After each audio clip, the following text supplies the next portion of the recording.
Before I continue with the rest of this video, I need to make an announcement. I now have a Starbound server you can hang out on. Actually, two servers. Both are modded. One is SFW, and the other is NSFW, and has some things I can't really discuss here on YouTube. Head on over to my Discord for more details. The Witcher. They're not just someone you toss a coin to in the Valley of Plenty, and I am not singing that here. Sorry, copyright reasons. No, The Witcher is, of course, the tales of Geralt of Rivia, a professional monster hunter with supernatural abilities, going around the continent. Yes, the continent, that's where Geralt lives. It's a fantasy magical place filled with fantasy magical things, including fantasy magical monsters that can be killed for a tasty profit. He later becomes a surrogate father after taking the princess Cirilla, or Ciri, into his care and pledging to protect her from all those who would do harm to her, raising her as his daughter after being connected through destiny or something, all with the help of the sorceress Yennefer of Vengerberg. It started off as a series of successful short stories and novels that became a successful series of video games, that became a successful Netflix series, that became a successful Starbound mod. Wait, what? Starbound and The Witcher? It is indeed a thing, and I might as well take a look at it. I warn you now that most of my knowledge of The Witcher comes from watching the first two seasons of the Netflix series, and I may or may not have forgotten much of what happened outside of Dandelion, or Jaskier, being an absolute treasure. Oh, and years-old playthroughs of the Witcher games. Forgive me if I miss some details here and there, or get some things completely wrong regarding what this mod adds. Starting off at the Inventor's table, you'll find 4 new crafting tables: a Witcher's Anvil, an Alchemy Station, a Weapons Trainer, and the Place of Power. Taking a look at that anvil reveals a pair of armor sets and a group of swords you can craft, some of which have names I'm probably going to screw up. So let's start off with the Black Unicorn. It's a pretty massive sword that apparently deals tons of damage. Its alt also deals a ton of damage. Okay, next is the Iris, another massive sword that deals tons of damage, not only to your opponents, but also to yourself, with every single swing. Its alt blinks you forward a short distance, makes you stab, then blinks you back to where you were. You can lose up to half your health when using this attack, so be extra careful unless you want this to happen to you. Next, the Silver Sword, and it's about as basic as it sounds, with a more sensible damage output and an alt that's just a parry. Looking back, I get the feeling you're supposed to start off with this and then work your way up to the more powerful gear, especially considering the materials you'll need to craft it. 10 silver and iron bars, along with 5 leather. Also, you need silver swords to craft some of the stronger weapons in this mod. Next is the Caretaker's Spade, similar to the Iris except less extreme, with an attack that gives you a debuff dealing damage to you for a few seconds. Its alt is an energy wave moving along the floor that can fling enemies up into the air without dealing damage to yourself. Huh. And here's where I need to back away for a few moments. I noticed a couple comments on the mod's Steam Workshop page regarding possible balance issues rising from these weapons. Using the Caretaker's Spade as an example, it deals enough damage to one-shot most enemies on this lower-tier desert planet. The drawbacks it has are more manageable than, say, the Iris's, and if you know what you're doing, you can wreck some stuff with this.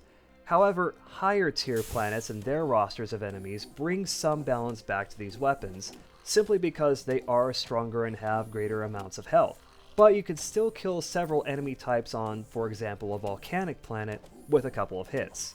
These stronger weapons also tend to have easy crafting recipes, as in it's relatively easy to find the materials you'll need to craft them. None of these need anything like ferrosium and veolium. I can be generous and say that all these weapons are more intended as late game gear, or I can say that some of these weapons have balance issues. To be honest, I'm not sure which way to swing here.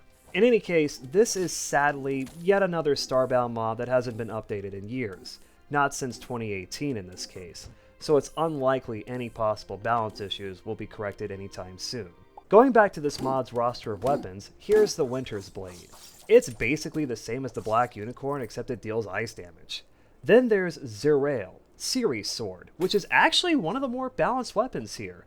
It has a sensible damage output, at least for lower tier planets and enemies, and it's really fun to use. Its main attack thrusts you forward a short distance in the direction of the mouse cursor, which means you can use it to sort of fly through the air.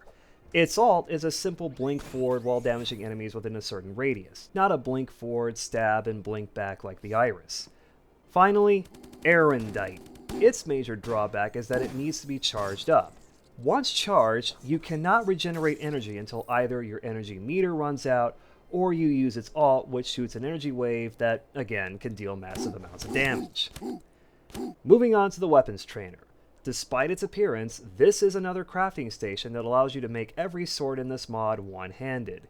You lose their ult attacks by doing so, but other than that, I won't go in depth with these since they behave almost the same as their two-handed counterparts and deal similar amounts of damage. Honestly, the neatest parts of this mod to me are the potions and decoctions. You'll need to craft some Dwarven Spirit from the C menu before you rock and stone your way over to the alchemy station, where you'll find the potions and decoctions.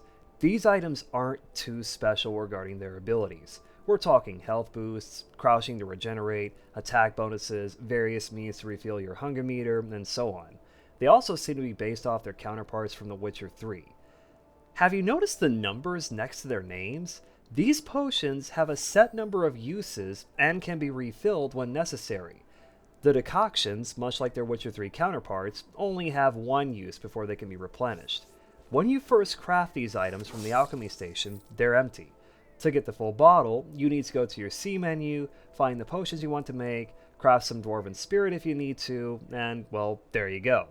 This mechanic is incredibly neat and kind of makes me wonder why I haven't seen it in any other mods. At least, I cannot remember seeing it in any other mods before now. You can also craft some bombs from the alchemy station. The Northern Wind, which freezes enemies, the Samum, or Samum, or however you say it, which stuns enemies, the Devil's Puffball, which releases a cloud of toxic gas upon impact, and the Grape Shot, which burns enemies and slashes them with shrapnel. Much like the swords, they're really fun to play with. Just be careful not to accidentally hit yourself with one. Finally, the Signs, a set of 5 magical spells. Igni, a fire spell, Erden, which creates an area that traps enemies and deals damage to them, Quen, a shield, Ard, a telekinetic push, and Axi, a spell that can charm or stun a target. In the mod, the signs take the form of one-handed weapons crafted at the place of power, and I guess they're meant to be used alongside the one-handed swords. Really, I don't have that much else to say about the signs. If you're familiar with the Witcher games or the original books, this mod's interpretations of the signs are about what you'd expect. And that's about it. The mod also adds a few songs that you can play with in-game instruments, but I won't show any of these off because copyright reasons. Being one of the very few Witcher-themed mods for Starbound automatically makes it stand out, but it's not just, oh, here's a bunch of swords and cosmetics from The Witcher 3 or whatever, have fun. No, this mod takes that extra step I discussed in my video about Chaos Weapons, another Starbound mod that, as you might expect from that title, adds a bunch of weapons. This mod's weapons stand out from each other, each having their own feel and sense of uniqueness, especially the higher tier stuff. Potential balance issues aside, they're all fun to play with, and if I had to pick a favorite, it'd be Sir Rail and its one-handed version. The potions having a set number of uses before you need to refill them are, again, something I'm not sure I've seen in any other mods to this point. Then there are the bombs, and it's all making me want to play The Witcher 3 again. No, all the Witcher games again. Seriously, it's been years since I've played the first one in Assassins of Kings. I might throw in some footage of a Witcher game towards the start of this video, but that aside, this is a great mod.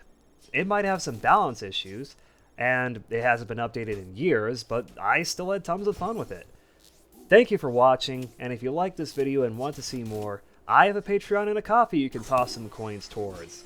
I might not be a Witcher, but I am an artist, and you can commission me to draw you some lewd florins or something. Links to all of those and to my Discord server will be in the description. Take care of yourselves, and goodbye for now.